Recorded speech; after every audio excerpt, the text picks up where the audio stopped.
I hereby sentence Mr. Kohberger as follows. On count 1, burglary, 10 years fixed, 0 years indeterminate. I also impose a fine of $50,000. Count 2, first-degree murder of Madison Mogan. I sentence the defendant to a fixed term of life imprisonment without the possibility of parole, a fine of $50,000, and a civil penalty of $5,000 payable to the family of the victim. He pleaded guilty, returned no answers. Tonight, Bryan Kohberger is sentenced to life in prison, but questions remain about why he brutally killed 4 University of Idaho students.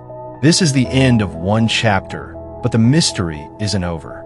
In Boise, Idaho, Bryan Christopher Kohberger, a former criminology PhD student, was sentenced to 4 consecutive life sentences without parole, plus 10 years, for the horrifying November 2022 murders of University of Idaho students. The plea deal avoided the death penalty, but left victims' families and the public with unanswered questions about his motive. Let's unpack everything that brought us here. On the early morning of November 13th, 2022, 4 students, Kaylee Goncalves, 21, Madison Mogan, 21, Xana 20, and Ethan Chapin, 20, were brutally stabbed to death in their off-campus house in Moscow, Idaho. 2 roommates survived and alerted authorities. The house was ransacked, beds soaked in blood, and the weapon remained missing. Investigators spent weeks unraveling DNA on the sheath of a K-bar knife, surveillance of a white sedan linked to Kohberger, and cell tower data placing him in Moscow that night. In December 2022, Kohberger was arrested in Pennsylvania after FBI and Moscow PD surveillance. He was formally charged with 4 counts of first-degree murder and 1 count of burglary. Prosecutors officially sought the death penalty. The case captivated the nation.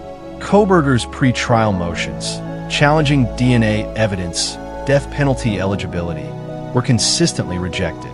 Motive remained murky. On July 2nd, 2025, Kohberger pled guilty to all charges in exchange for avoiding the death penalty. The agreement included no appeals. The plea split victims' families.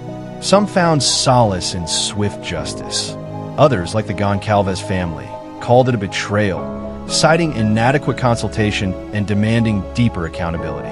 Yesterday, on July 23rd, Judge Stephen Hippler delivered the sentence. 4 life terms without parole, plus a decade on the burglary charge and a $270,000 fine. The judge noted the motive may never be known and